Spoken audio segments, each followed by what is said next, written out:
नमस्कार दर्शक मित्रों, सर्जक में संवाद में फिर से एक बार आप सभी का स्वागत है। आज हमारे बीच एक ऐसा प्रतिभाशाली व्यक्तित्व उपस्थित है जो कि बचपन से ही योगिक अभ्यास में पारंगत थे और तीव्र बुद्धिमत्ता के धनी होने के कारण उन्हें आईआईटी में एडमिशन भी मिला और पोस्ट ग्रेजुएशन आईआईएम कोलकाता से उन्होंने किया है। इंडिया के टॉप मोस्ट बिजनेस हाउसेस के साथ काम भी किया है।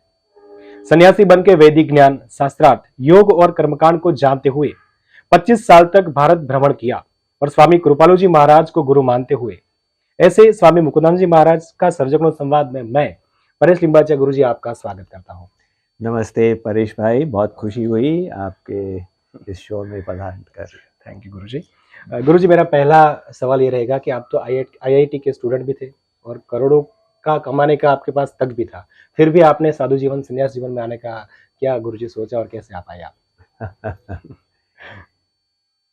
देखिए, लोग चाहते हैं कि मन भगवान में लगे लेकिन नहीं लगता। अब हमारा युवावस्था में लग गया, ये भगवान की कृपा थी। हमारी ये यात्रा आत्मा की एक जन्म की नहीं है, अनेक जन्मों की जी। तो जीव अपने साथ पूर्व जन्मों के संस्कार लाता है जी। अब किसी ने पूर्व जन्म में ऐसी साधना की हो तो भगवान उसका फल इस जन्म में दे देते जी। तो इसी प्रकार से जब मैंने अपनी पोस्ट ग्रेजुएशन की पढ़ाई शुरू की तो उस समय मन ऐसा लग गया भगवान में जी कि निश्चय कर लिया कि एक ही लक्ष्य है। जी। हमारे भारतवर्ष में इंजीनियर्स और एमबीएस की कमी नहीं है जी। तो सत्संग से हमने ये समझा जी कि आवश्यकता इसकी है कि कुछ शिक्षित लोग अध्यात्म को समझे और दूसरों को समझाएं। तो आपने विचार किया कि अगर समर्पित हो जाएंगे तो अपना भी कल्याण कर पाएंगे और दूसरों की भी सेवा कर पाएंगे। बहुत खूब। गुरुजी, आपका जो संगठन है जेके योग संगठन, उसके बारे में हमारे दर्शकों को कुछ बताइए गुरुजी, वो क्या है और कैसे काम कर रहा है? मुझे अपने पूज्य गुरुदेव से वेद शास्त्रों का ज्ञान मिला और उनकी आज्ञा हुई कि जीव कल्याणार्थ इसका प्रचार करो।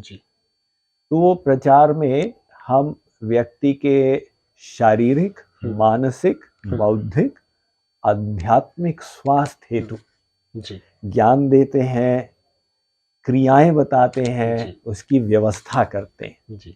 तो कई साल करने के बाद जब विचार हुआ कि इसको और वृहद ढंग से किया जाए तो आवश्यकता पड़ी कि एक संस्था की स्थापना की जाए।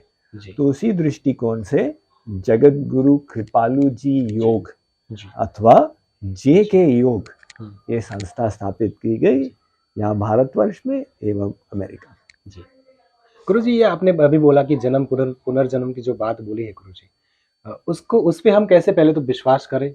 कई लोग नहीं मानते जन्म पुनर्जन्म गुरुजी, तो उसके बारे में थोड़ा प्रकाश डालें। हमारा शरीर तो इस जन्म में ही बदलता जाता है। जी।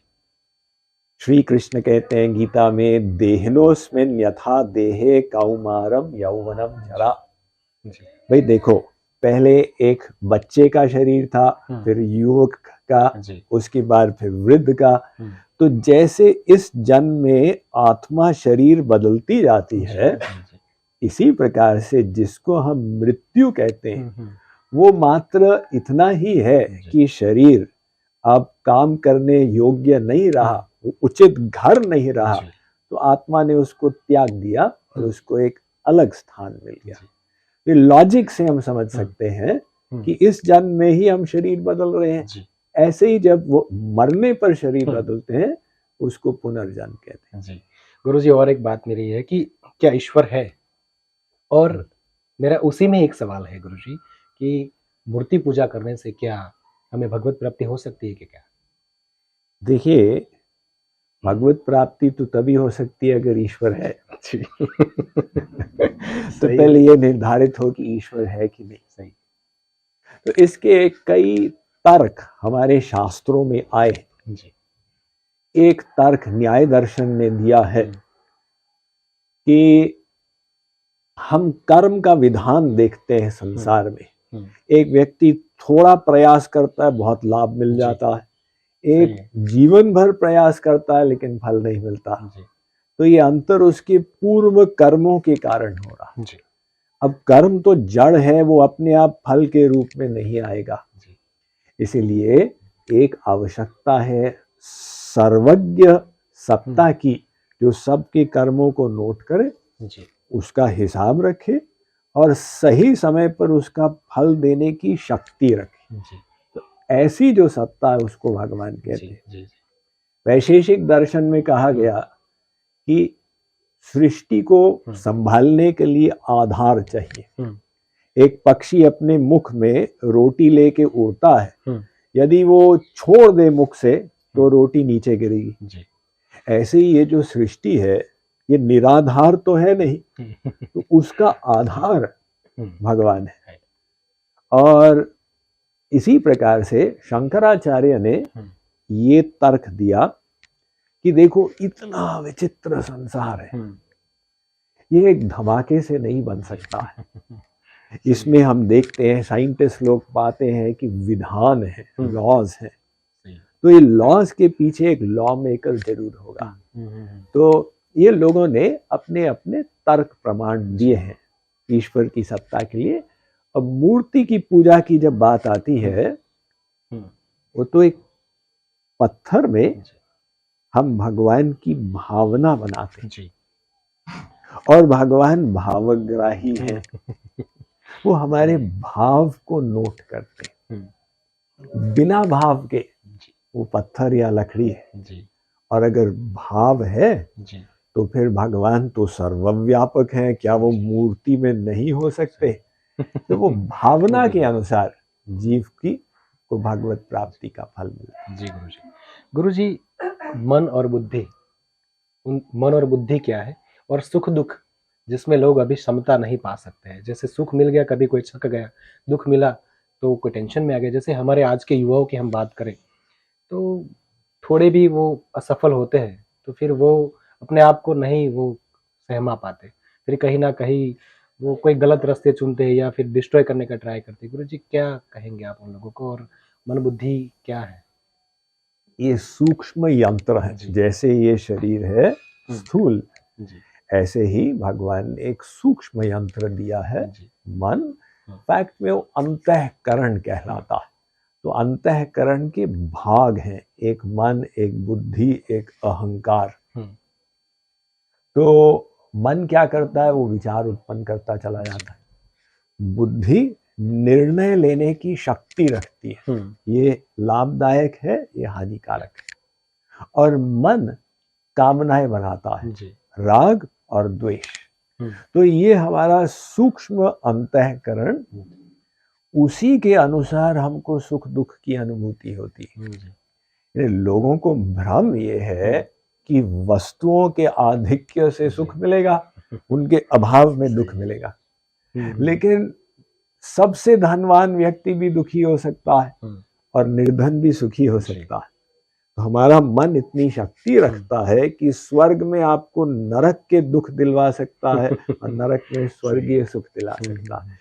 तो इसीलिए जो युवा वर्ग जो परेशान हो जाता है, हमारी इच्छा पूरी नहीं हुई तो अब हम निराशा में चले गए, ये नासमझी है उसके पीछे। क्योंकि वो अपनी इच्छा को इतना महत्व दे दिया कि उन्होंने सोचा कि सारा संसार मेरी इच्छा पूर्ति के लिए है। अब अध्यात्म इसको उल्टा बताता है कि हम ये वृहद की इच्छा पूर्ति के लिए है।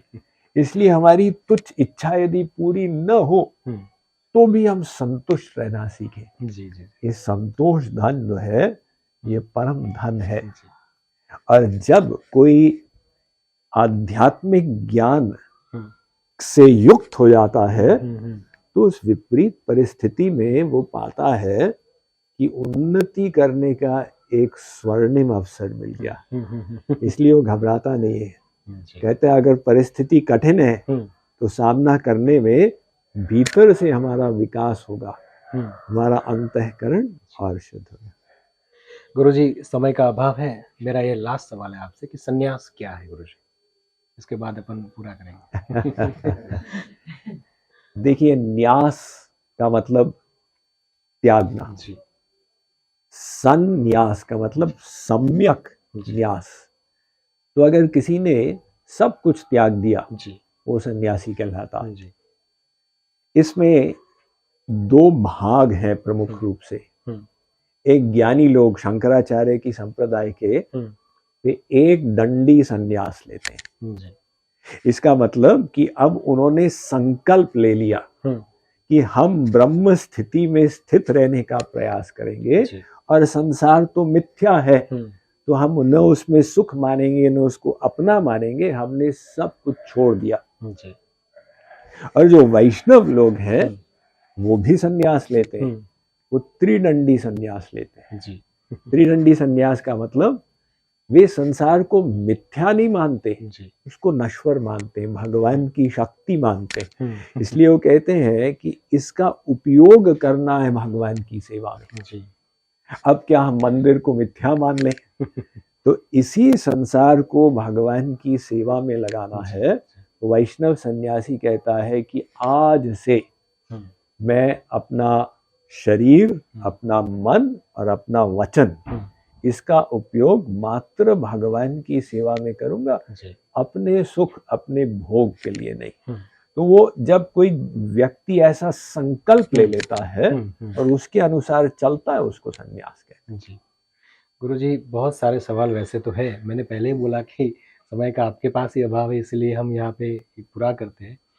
बहुत बहुत आभार, आपने आपके प्रेरकदायी वचनों से हमें आशीर्वाद दिया। आप सर्जकों संवाद में आए, इसके लिए आपका आभारी हूँ। फिर से एक बार आपका मैं आभार व्यक्त करता हूँ गुरुजी। Thank you. बहुत बहुत धन्यवाद परेश भाई, और आमंत्रित करने के लिए बहुत धन्यवाद जी। અને મિત્રો, ગઝલની ગહનતા અને સફળતાની સરળતાની અમારી આ ટેગલાઈને લઈને જોવાનું ચૂકશો નહીં. સર્જકનો સંવાદ.